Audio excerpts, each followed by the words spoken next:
धीरेन्द्र शास्त्री जी, आप पर कुछ और आरोप भी लगे, सीधे आरोप लगे राजनीति करने के, कि आप बिहार बार बार इसलिए जा रहे हैं क्योंकि आप बीजेपी को फायदा हम महाराष्ट्र बार बार जा रहे हैं, वहाँ किसको फायदा पहुँच रहा है?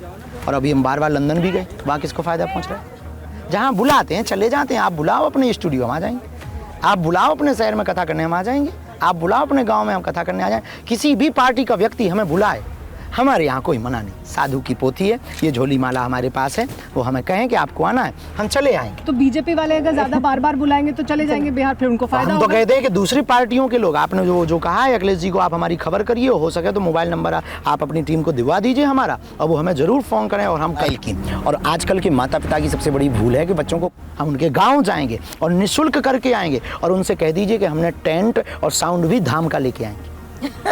हम खर्च कर लेंगे, किसी से उधार मंगा लेंगे, उनकी कथा हम निःशुल्क करेंगे, टेंट भी अपना लगाएंगे, बस वो हमको रुकने की व्यवस्था और 2 रोटी की व्यवस्था। क्योंकि जहाँ जहाँ आने वाले वक्त में चुनाव होता है ना, वहाँ कहीं ना कहीं एक पूरा नैरेटिव धर्म के आधार पर सेट तो हो जाता है। देखिए, इस देश की ये सबसे बड़ी दूषित मानसिकता है, और इस देश में सबसे बड़ी विचित्रता है कि इस देश में राजनीति जो हो रही है वो धर्म के नाम पर हो रही है।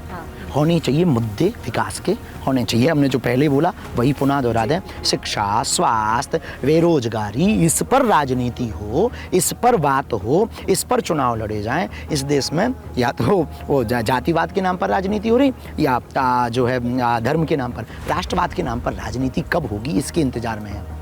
चलिए, आप कहेंगे तो आप राष्ट्रवाद पर भी बात आगे भगवान से प्रार्थना करेंगे। और हाँ, आपने जो लास्ट में कहा है कि हम बार बार बिहार क्यों जाते हैं, जाते रहेंगे, ये रोक रहे नहीं। जहाँ जहाँ हमें लोग बुलाएंगे हम जाते रहेंगे। और आप अपनी मीडिया के द्वारा ये बात ज़रूर कह दीजिए अन्य पार्टियों को कि उनके मन में थोड़ी सी भी सनातन के प्रति आस्था होवे या उन्हें भाव जगे, वो हमको बुलाएं, हम बेझिझक उनकी कथा करने आएंगे।